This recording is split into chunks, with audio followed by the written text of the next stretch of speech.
Hey guys, Godfather of Anxiety here. I just wanted to make a short video about answering the question, does my child have or are they prone to having anxiety disorders? This is going to be a video that I think is really important for both the men and the women who are watching my channel, because no doubt many of you are parents or are going to be someday, or have been, either way. But the likelihood, scientifically, the likelihood of your children having some of the same mental health issues that you have is really strong. So, and some of the things you're going to recognize maybe if you had them when you were a child. But I figured I'd do a video here because it's really important to understand if your child is having one of the anxiety spectrum disorders manifest itself as a child, because that's a heavy weight to bear as a child, and they might be too scared to mention it to someone. They might think they're crazy, and I really believe this can have a very negative impact on the rest of their lives. So this is just what I've noticed through my observation.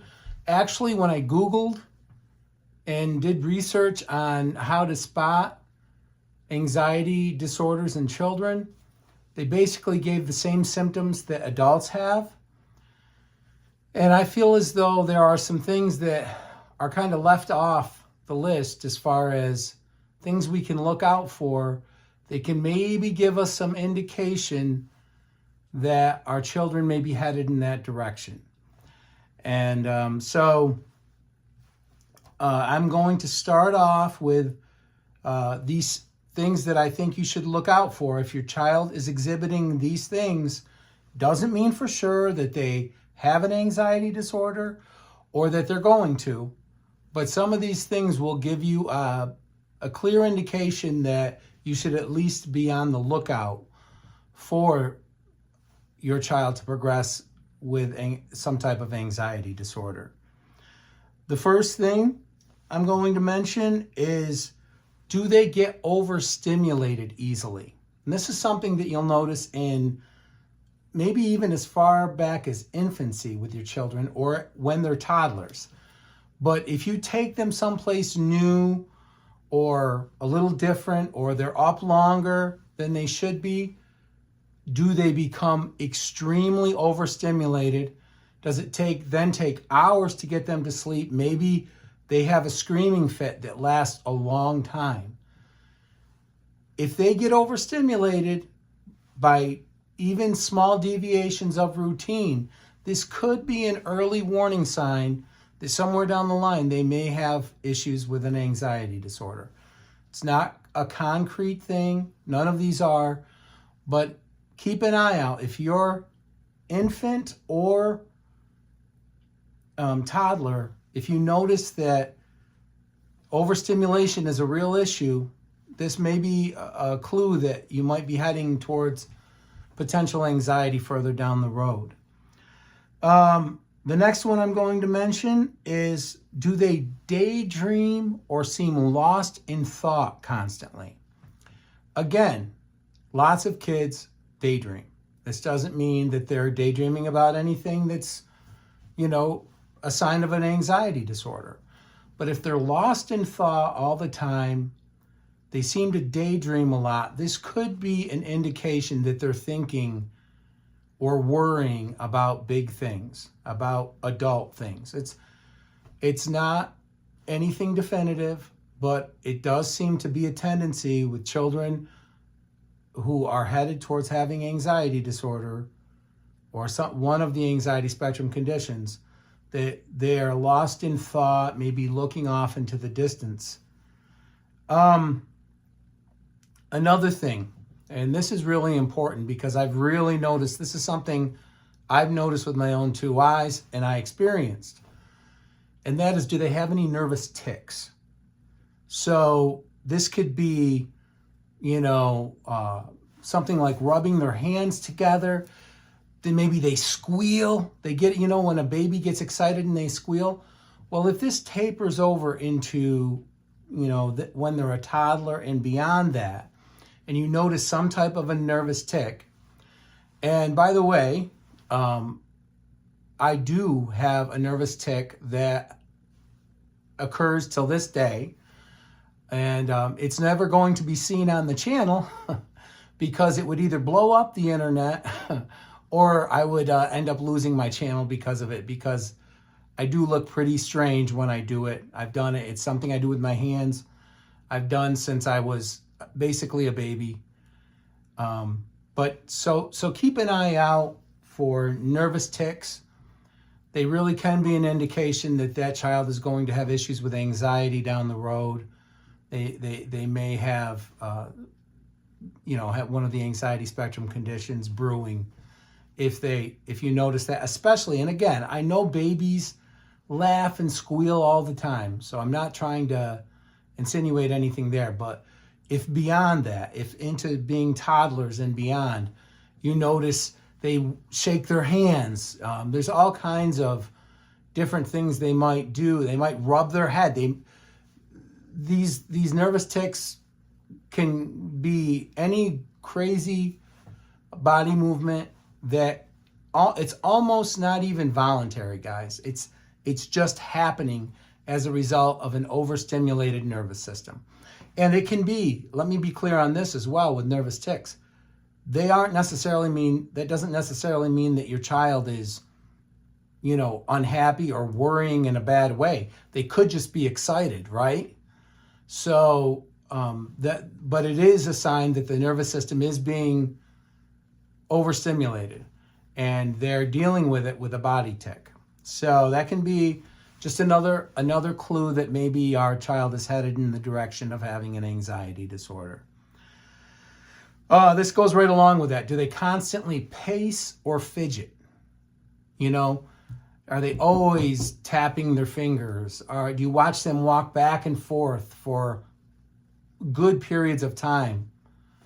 This was something that, and again, some of this is coming from me, things that I experienced as a child. Pacing was definitely one of them. Some of them are coming from other people I know that have anxiety spectrum disorders. And some of this is just coming from, obviously research I've done, as well as what I've seen with my own two eyes, over the last 5 decades. So it's, again, pacing, things like that can be an indication that somebody has or is leaning in the direction of having an anxiety disorder. No, this is just, an obvious one, and I'll talk about it more when I'm talking about what we should do if we notice any of these issues in our children. And that is, are they telling you that they're nervous, that they feel nervous, that they're worried? That's very obvious, but I figured I should state that because that's a lot of what you're going to get when you do research on this on the internet. It's going to be all the same things that you see in adults who experience anxiety. But I feel why I made the video is because I don't think children are always articulate enough or even brave enough to let their parents know certain things going on in their mind, especially things, and I'll get into it as we go through the video, but especially things like intrusive thoughts, intrusive thought OCD. These are things that a child is going to be very hesitant to ever mention to their parents because they'll be scared of what their mother or father might think of them if they do this. So that's why I thought the video is very important to make. Next, are they worrying about adult things? So are they worrying about climate change, world conflicts, death? Are they thinking about things like that? Things that are adult issues and that they also have no control over. That is not normal for young children to worry about. Just to be clear, most kids at an elementary school are not worrying about, even intelligent kids, even very intelligent kids, are not focusing on huge worries, whether it be what's going on in the Middle East or anything else. They'll think about it, and it's not, I think any intelligent child is going to be prone to thinking about big things. Just because they're a kid, they're still a person. But they'll think about it and then they'll move on. They'll do child things. They'll, as they should, as children.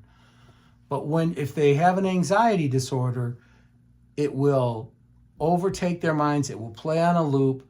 They will be thinking about these giant things, even like death. I mean, think about how ridiculous it is for a child or a young child to worry about death. But I've been that child. So I know that this happens if you are prone to anxiety or may have an anxiety disorder.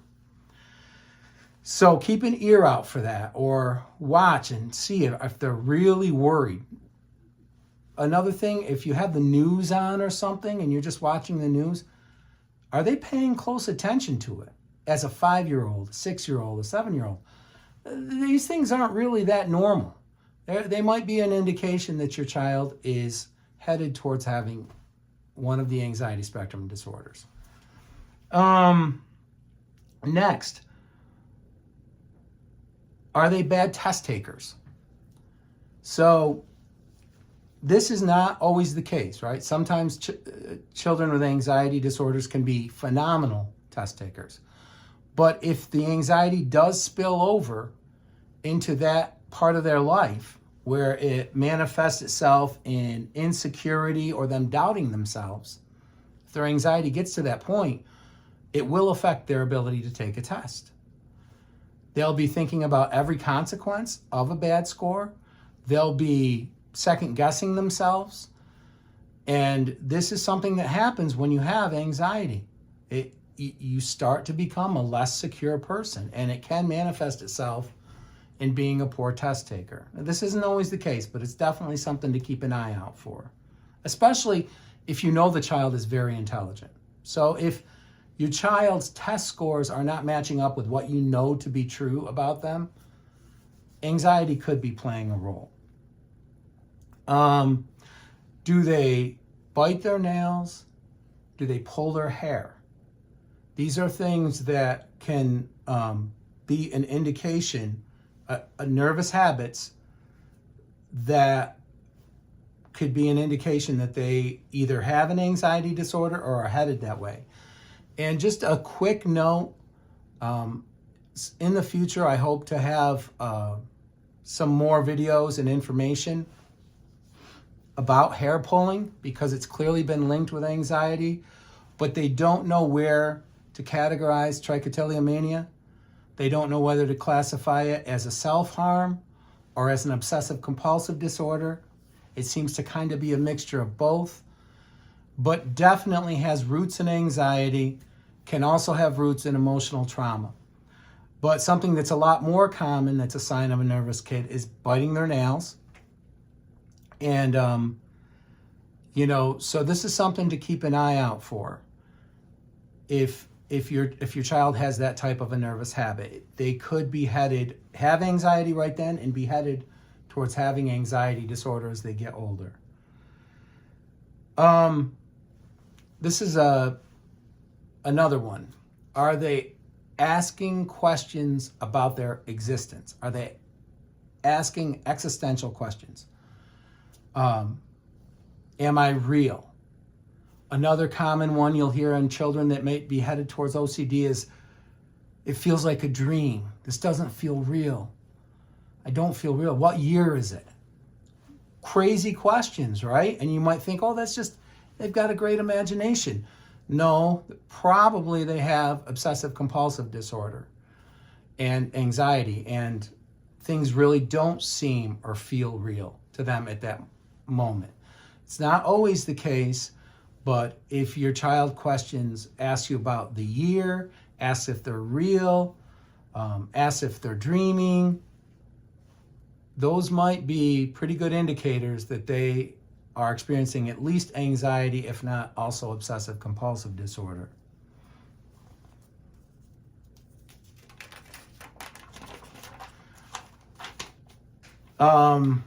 Next, are they inconsolable if they get dirt on a certain part of their body? It can be seem very strange, but if their hands get dirty, something gets in their hair, their eyes, do they overreact to it? Do they overreact to it in a way that's out of line with what's really going on? Like, kids have dirty hands. That didn't affect me at all. I came from a generation where we played outside. I had dirty hands all the time, and it didn't ever bother me one bit. But if a child is constantly obsessing about their hygiene, or if certain things, they have an overreaction to certain things, this can be a good indication that they may have some anxiety or be headed in the direction of having an anxiety disorder. So I don't want to make a long video here.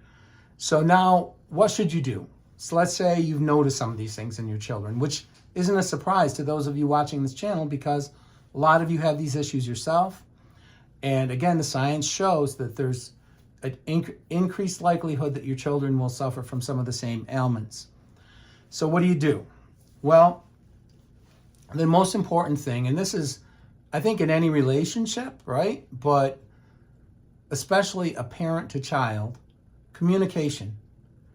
So make sure you talk to them, have an open line. And more importantly, not just talk to them and ask questions, but listen. And don't judge them. Don't judge them if they tell you that they've had some terrible intrusive thought. Don't judge them if they're having an unreasonable fear or anxiety about something that they shouldn't. This isn't a time to cast stones or to be harsh with your correction. Instead, this is your opportunity to help them, especially if they've already gotten to the point where maybe it could be diagnosable. But this is your opportunity to help them by communicating and using the skills you've probably learned to cope with these same anxiety disorders if you have them. But you can help steer them in the right direction. Help them to use their logical mind. If they're worried about something that's not reasonable, break it down for them. Talk with them about it. Have them do the equation in their mind.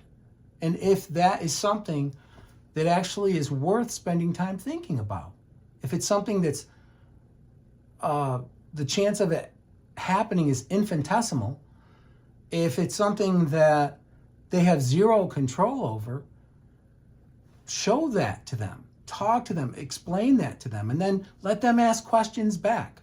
Communication is give and take, even though I firmly believe, as anybody who is a good parent, that you are the one steering the ship as the adult. And I'm a big believer in discipline as well. Don't get me wrong here. But when it comes to, if you're trying to figure out how to help your child who may be experiencing one of these anxiety spectrum conditions, this is not the time to be heavy-handed. This is not the time to, tough love. That's not going to work. Although in some ways that may work as exposure therapy, it will be overboard exposure therapy. So anyways, biggest thing, communication. Communicate with your children. Ask them questions and listen. Make sure that line of communication is open. Next, make sure they have a regular bedtime and stick to it. Don't let them stay up till the wee hours of the morning. Try to make sure, to the extent that you can as a loving parent, make sure they have a good bedtime and they stick to it and they're getting their sleep. Because I've told you guys this in so many videos. Mental health, especially anxiety spectrum conditions, are exacerbated greatly when we do not get sufficient sleep. And this seems amplified in children. Amplified. If a child's routine is really messed with, really changed or drastically changed because, whatever it is, but especially if they're not getting their sleep, you'll notice if your child's prone to anxiety, they're going to become more prone to it if they aren't getting rest. So it's a really important thing. Another thing, and this, this can sound, like a parent who's, trying to keep their kid from being fat. That's not the motive or the impetus for this. But watch what your kid's eating. See if they're eating to boost their mood. And if they are, make sure they don't. Well, you can control how your children eat. Let them eat their meals, let them have snacks, but don't let them go beyond that, and don't let them engage in self-soothing behavior that involves food. It's not loving. It won't be loving in the long run. This isn't a question of, not wanting to have a overweight child. Not at all. I'm assuming everybody out there who's watching this video loves their children more than they love themselves. That's natural. And if that's the case, you don't want to ridicule your kid, and you don't want to say, do you want to be fat? Don't eat that. That's not loving. But, what my wife and I have tried to do with my children, who also suffer from some of the same issues I do, is we've tried to just give them their window to have their food and their snacks, and then not let them go far beyond that in an attempt to, calm their anxiety or quell their issues. It doesn't, because it's not, again, it doesn't stop the anxiety. If anything, it makes it worse. And then it has health ramifications and societal ramifications. It's just not a healthy way to exist in this life. Next up, you want to encourage your children to be active and social. So if little Johnny or little Mary wants to, stay inside and maybe wants to just play video games or look at their phone or their tablet all day, I would strongly encourage you, especially if you're worried about them having anxiety, to get out, to do things. And even if they have to be confined to the house, make sure that they have to actually entertain themselves. They have to use their minds, whether it be to read a book, whether it be to, horseplay around the house, whatever. And then also encourage them to develop relationships with others, obviously safe people, and whether it's their classmates or whatever. You want them to establish deep social connections, and it will also, by doing this, it's obviously going to be healthy for their social development, but it's going to give their mind an occupation. Because I've mentioned many times on my channel that, if your mind is not busy when you have anxiety, it will go very poorly for you. You do not want to have idle hands. You don't want to have, nothing to do if you have one of the anxiety spectrum conditions, because they will run wild if that's what happens. Next, if it's, and this is finally, like I always tell you guys, they may need treatment. Now, this is different than it is for adults, okay? Because the drugs that can sometimes be so beneficial for us as adults can have horrible consequences on children. So, well, every decision should be made by your mental health professional and by your doctor, by the child's doctor. Most likely, especially if they're very young, you're not going to want to put them on medication. That is not, first of all, that's not even going to be something that'll probably be offered, but you never know with doctors nowadays. But that doesn't mean that they don't still need treatment. Now, it might be that the best person to do the treatment is you. And this can be a little bit daunting, but really, if you've already dealt with one of these mental health conditions yourself, you're in the perfect position to help them deal with certain things. You can be their counselor, as far as them talking to you about what's going on, if they desire to. You can also help them with cognitive behavioral therapy and exposure therapy. You're going to be instrumental either way. It may also be that you do feel comfortable. You found a mental health professional in your area who's very accustomed to dealing with children, and you're comfortable being in the room with them. Obviously, I am very protective of my children. And again, I think most of you on here would be the same way. And I wouldn't be in any hurry to, send my child off to who's already maybe experiencing anxiety, to put them in another situation that would make it, even worse. But the bottom line is, whether it's you or someone else, they are going to need a sounding board. They're going to need someone to talk to. They're going to need somebody, because these mental health conditions, this anxiety spectrum mental health conditions are a bear to deal with, especially as a child. So that's where that communication comes in and is so important. But yeah, so if it's affecting their lives, don't hesitate to get treatment. Make sure the treatment is coming from somebody that you trust and trust with your children. And don't feel as though that the perfect person to give them the treatment might not be you, because there's a good chance it is. And, staying busy, having a sounding board, doing the behavioral therapy, making sure they are exposed to things.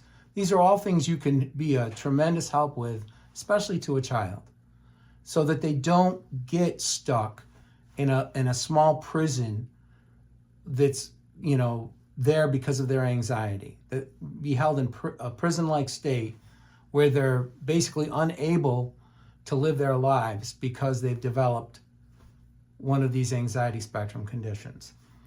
So that's about it. Again, the last thing I'll say there, as far as the treatment goes, again, medication with children or even teenagers is an absolute last resort. Some of you out there may have had some success with this, and that's great. It's definitely a personal decision, and a decision that you should only make with the consultation of a mental health professional and a medical doctor. But to conclude my video, guys, the best thing that you can do is to let your child who's anxious or maybe headed towards having an anxiety disorder, let them know it's going to be okay. Let them know, especially if you've had this condition yourself, let them know that you've had it and you've gotten through it. Either way, just let them know that it's going to be okay, that things are going to be okay. Because sometimes that's what you need to hear as a kid, right? They might ask a really big question. They might ask a really question that doesn't make a lot of sense. But what they really want to hear is that it's going to be okay. They're going to be okay. And just because they have racing thoughts, or they have intrusive thoughts, or they are worrying about, giant adult things, doesn't mean anything terrible is going to happen to them. It doesn't mean they're not going to be able to live their lives and be happy. And you can provide them the tools so that they can get past and get through some of these feelings of nervousness and anxiety they might have. So I figured this was a good video to make, because it's important, right? I know how I feel about my children. I know you guys out there feel the same way. Give them anything to help them live their life and be happy. So, and I think also, I think it's an underserved, as far as education goes. I think a lot of these children aren't being given the tools to deal with it if they do have one of these anxiety spectrum conditions. And I think it's really important that they have that at their disposal. So thanks so much, guys. Thanks for all the engagement in the channel. Hopefully everybody's having a good time with their families. I have some plans coming up as far as the channel goes. We'll see if I ever actually get to follow through with them. Things have been very hectic lately, but thanks for the engagement. If you know anybody, or you know anybody with children who might be experiencing some of these anxiety issues, have them look at the channel, have them take a look, and it might give them some insight into what's going on, at least help them feel as though they're not alone. It's so important. But thank you so much, guys, and until my next video, take care.